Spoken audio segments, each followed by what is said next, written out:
couldn't have been poison because he couldn't do that. And when we got down by the King Road, the corner of the King Road, we told them guys, some fellas we met, what we saw. They said, boy, that's a ghost. And yeah, he was a ghost because the man who he appeared like was living right down the road from where we saw the ghost.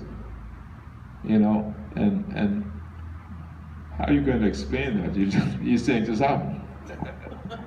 I have another quick one. Okay. Fast. Please don't take any pictures. Because you might capture my spirit. I went and I lived with the Navajo Indians for 14 days. And as a student of Native American culture, I was able to go to the burial ground. And while meditating there, I just got goosebumps right now. Oh my gosh. While meditating, I really think you're going to get completely out of it. I communed with the spirits. And when I went to the senior, I can't remember what they're called, like the elder of the community, and shared my story, he told me that those were restless spirits and they were expressing themselves to me, even though I didn't understand. Now that was amazing. What kind of spirits were they? I don't know. I mean, Indian what did he people. call them? Restless. Oh, restless Restless spirits. Oh, Who okay. haven't, whatever you do, I don't know. Right. When you're in that culture.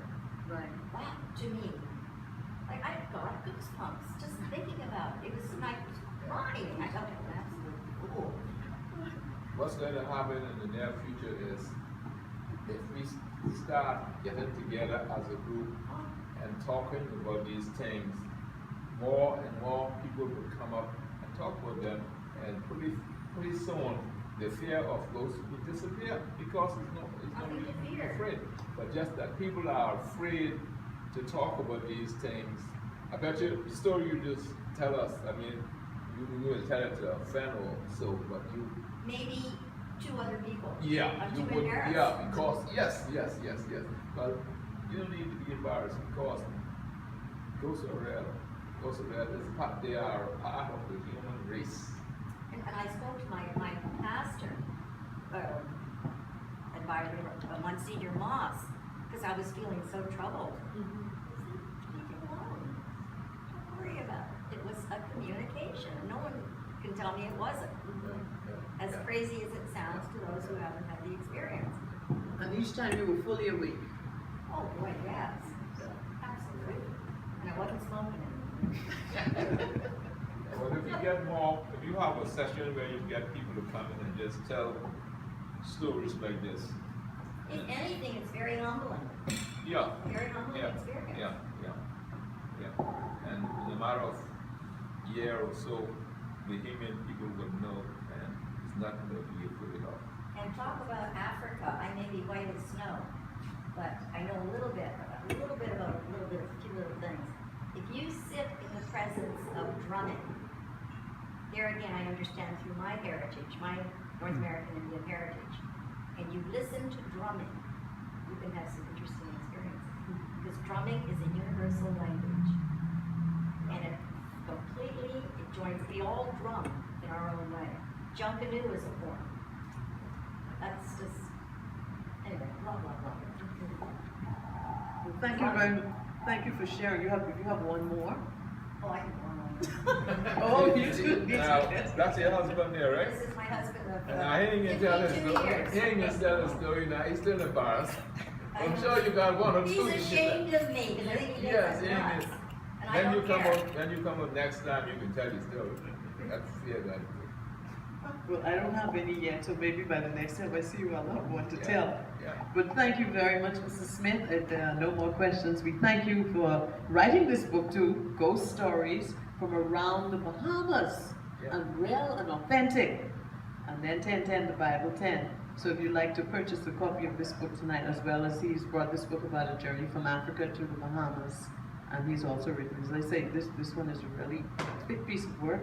So thank you all for coming. Don't forget, next month on the 19th, we'll have the Antiquities Monuments and Museum Corporation. They're going to have 3 of their research people presenting on 3 different topics of Bahamian history, well researched. That's going to be at 6 o'clock on the 19th of November.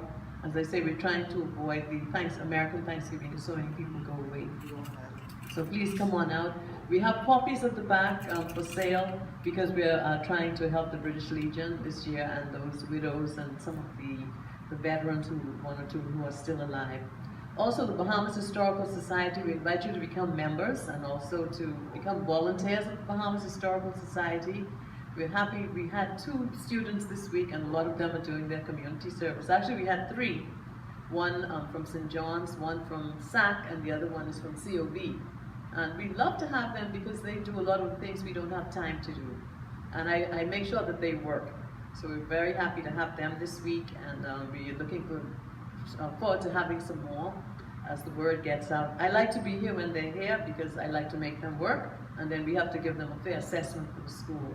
So we really appreciate these young people coming and doing some work for us. One of the young ladies said she'd like to volunteer on a permanent basis other than just during the community service, so we thank her for that. We ask for your support for the Bahamas Historical Society. We are funded mostly by membership dues. We have some fundraisers. We sell our annual journals filled with history of the Bahamas, and we just want you to be a part of who we are. You can come and give some volunteer time. We appreciate that too. So thank you very much for being here tonight, and of course we'll let you know how you can watch this story on YouTube. Whenever Robert gets it ready, we'll just email it out. So that's why we have, if you give us your email or a telephone number or P.O. box, we can let you know that information so that you can hear it again. And we just thank you all for being here tonight. Be safe and get home safely tonight. One more? Yeah, one little bit of information. If you have any question you want to raise with me, I am in front of Diamond International on Bay Street 7 days a week. Selling my book, so you can always find me there if you want to ask any question or purchase a book or whatever. Thank you. All right, as I said, if anyone would like to purchase a book tonight, please feel free to come up, and we thank you all for being here. I hope to see you too again. Okay, and in December, actually, we're having, Jim Lowell will be presenting about some of the activities of the Bahamas Historical Society. So we hope to see you then as well. And that's going to be the 3rd of December, 6 o'clock. Thank you very much.